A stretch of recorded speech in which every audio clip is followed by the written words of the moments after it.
मेरे प्यारे कृष्ण भक्तों को मेरा प्यार भरा राधे राधे। आज हम श्रीमद् भागवत के द्वितीय स्कंद के 10वें अध्याय में प्रवेश करेंगे, जिसमें भागवत के 10 लक्षण के बारे में बताया गया है।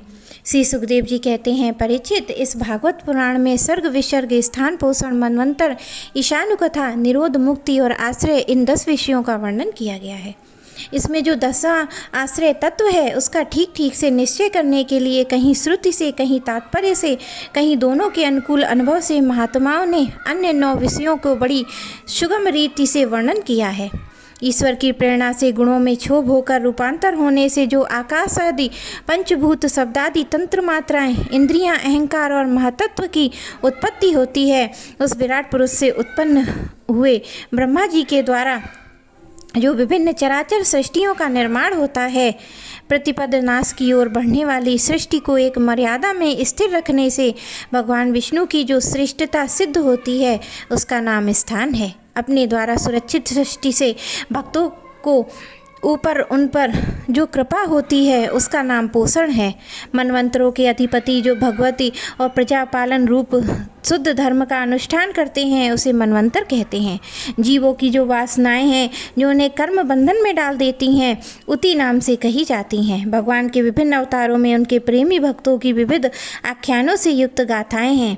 गाथाएं ईश कथा हैं। जब भगवान योग निद्रा स्वीकार करके शयन करते हैं, तब जीव का उस उपाधि में लीन हो जाना निरोध है। परीक्षित, इस चराचर जगत की उत्पत्ति प्रलय जिस तत्व से प्रकाशित होते हैं, वह परम ब्रह्म ही आश्रय है। शास्त्रों में उसी को परमात्मा कहते हैं। जब पूर्वोक्त विराट पुरुष ब्रह्मांड को फोड़कर निकला, तब वह अपने रहने का स्थान ढूंढने लगा। स्थान की इच्छा से उस शुद्ध संकल्प पुरुष ने अत्यंत पवित्र जल की सृष्टि की और विराट पुरुष नर से उत्पन्न होने के कारण जल का नाम नार पड़ा और उस अपने उत्पन्न किए हुए नार में वह 1000 वर्षों तक रहा। इसी से उसका नाम नारायण हुआ। जब भगवान नारायण ने योग निद्रा से जगकर अनेक होने की इच्छा की, तब अपनी माया से उन्होंने अखिल ब्रह्मांड के बीज स्वरूप अपने सुवर्णमय वीर्य को 3 भागों में विभक्त हुआ। सो सुनो, विराट पुरुष के हिरण्य डुलने से उसके शरीर में रहने वाले आकाश से इंद्रिय बल, मनोबल और शरीर बल की उत्पत्ति हुई। उसने इन सब का राजा प्राण उत्पन्न हुआ। जब प्राण जोर जोर से आने जाने लगा, तब विराट पुरुष को भूख प्यास का अनुभव हुआ। खाने पीने की इच्छा करते सबसे पहले उसके शरीर में मुख प्रकट हुआ। मैंने भगवान के इस स्थूल स्वरूप का वर्णन तुम्हें सुनाया है।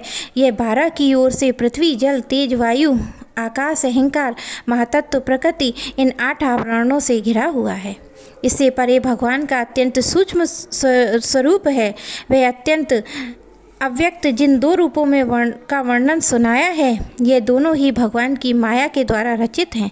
इसलिए विद्वान पुरुष इन दोनों को ही स्वीकार करते हैं। वे भगवान जगत के धारण पोषण के लिए धर्म में विष्णु रूप स्वीकार करके देवता, मनुष्य, पक्षी आदि रूपों में अवतार लेते हैं। ये मैंने ब्रह्मा जी के महाकल्प का अवान्तर कल्पों के साथ वर्णन किया है। सब कल्पों में सृष्टि का कर्म एक सा है। अंतर है तो केवल इतना ही कि महाकल्प के प्रारंभ में प्रकृति से क्रमशः महत्वादि की उत्पत्ति होती है। सौनक जी ने पूछा, सूत जी, आपने हम लोगों से कहा था कि भगवान के परम भक्त विदुर ने अपने अति दुस्तज कुटुंबियों को भी छोड़कर पृथ्वी के विभिन्न तीर्थों में विचरण किया था। उस यात्रा में मैत्रेय ऋषि के साथ अध्यात्म के संबंध में उनकी बातचीत कहाँ हुई थी तथा मैत्रेय जी ने उनके प्रश्न करने पर किस किस तत्व का उपदेश किया? सूत जी, आपका स्वभाव बड़ा सौम्य है। आप विदुर जी का वह चरित्र हमें सुनाइए। उन्होंने अपने भाई बंधुओं को क्यों छोड़ा और फिर उनके पास क्यों लौट आए? सूत जी ने कहा, सौनकादि ऋषियों राजा परीक्षित ने यही बात पूछी थी। उनके प्रश्नों के उत्तर में श्री सुखदेव जी महाराज ने जो कुछ कहा था, वही मैं आप लोगों से कहता हूँ। सावधान होकर सुनिए। मेरे प्यारे कृष्ण भक्तों को मेरा प्यार भरा राधे राधे।